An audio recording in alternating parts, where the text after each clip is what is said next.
Итак, мы пришли к завершающему этапу. Вот мы связали, это уже другая шапка. Мы связали, допустим, 6 клиньев. Теперь нужно ее сшить и превратить уже в нормальную шапку. Как это сделать? Во-первых, важно понимать, что когда мы довяжем последний клин, мы с вами будем находиться вот здесь. И по идее здесь бы нам уже сложить шапку и начать ее сшивать. Но в таком случае шов у нас будет идти отсюда, вот до сюда, и здесь останется хвостик, который нам придется прятать вот в эту часть, которая у нас прикасается к колбу. Мне так было делать неудобно, поэтому, когда я завершила здесь этот клин, я провязала еще один полный ряд вниз, чтобы оказаться вот здесь. И теперь уже я буду сшивать. И таким образом, когда я буду сшивать, у меня хвостик окажется здесь. Здесь я одновременно его затяну, чтобы затянуть макушку, и свяжу с тем хвостиком, который у меня был в начале. Очень удобно. То есть здесь у меня никаких вот хвостиков не будет, и прятать ничего не надо будет. Итак, когда вы оказались уже здесь внизу, можно сшивать. Для этого нужно определить, где у нас изнанка, и сложить изнанкой вверх, да, чтобы у нас лицевая сторона была внутри. Но определить, где изнанка, легко. Тут не такие рубчики, не такие яркие рубчики, и вот видны вот такие вот стыки. Если вы сравните с изнанкой, то на изнанке эти рубчики гораздо более выпуклые. Изнанка у нас с вами сверху. Прикладываем две стороны шапки друг к другу. Здесь у нас вот осталась петля от последнего провязанного столбика. Так, что мы делаем? Связывать две части мы будем очень просто столбиками соединительными. А вводить крючок мы будем во внешние полупетли. Смотрите, у нас вот одна сторона шапки, вот вторая сторона шапки, и там у нас косичка. Помните, я вам вначале говорила, что мы будем первый ряд провязывать за такие поперечные дольки, как раз для того, чтобы получилась вот такая косичка, очень удобная у начального ряда, вот у этого, чтобы потом было удобно связывать. Итак, вот одна косичка, вот вторая косичка. Мы будем захватывать внешние дольки от каждой косички. Итак, вводим крючок во внешнюю дольку первой петли, вот сюда, и во внешнюю дольку первой петли другой стороны.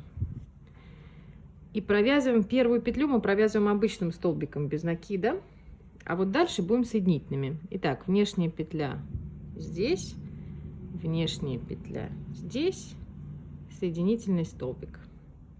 Следующая петля здесь, соединительный столбик.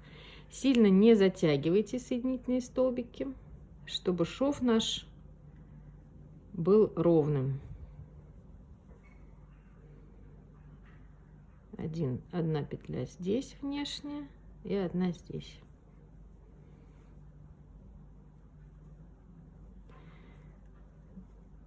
Такой шов в данном случае, вот когда мы берем только внешние полупетли, он выглядит максимально незаметным при такой вязке,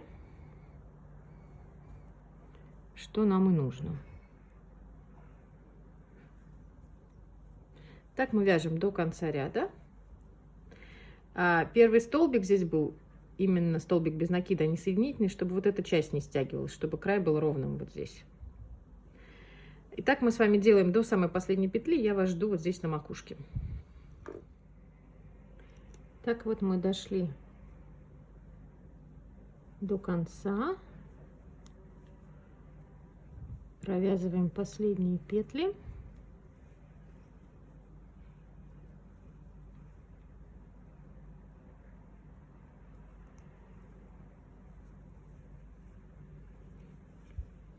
Обрезаем нить здесь.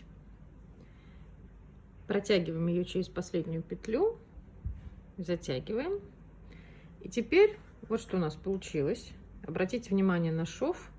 С этой стороны, с изнаночной, он вообще фиг найдешь. И с лицевой. Сейчас я вам выверну. Вот он. Очень аккуратный шов. Итак, что делать теперь с макушкой? У нас такая здесь небольшая дырочка. Сейчас мы ее легко затянем. вот эту нитку, которая у нас осталась здесь вот от связывания, мы теперь протягиваем через петли, которые у нас вот образовались по окружности. Вот эти вот. Между рубчиками, вот они, мы протягиваем нить нашу. И вот еще. И вот. По всей окружности протянули. И теперь аккуратно тянем. И видите, макушка затянулась. Теперь мы связываем один хвостик с нашим начальным. 2 узла я делаю.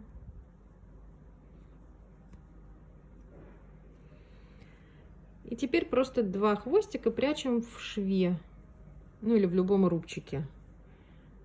То есть я протягиваю каждый хвостик просто через несколько вот здесь вот в рубчике петель. Вот, протянула один. И теперь сейчас протяну второй. Они останутся с изнанки, поэтому все, теперь можно их обрезать.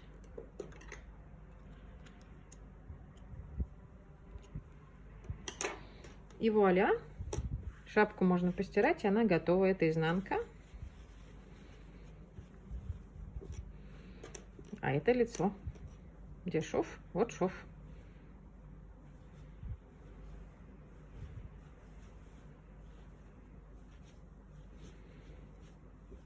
Вот такая получилась шапка. Можно ее так отвернуть. Носить с удовольствием.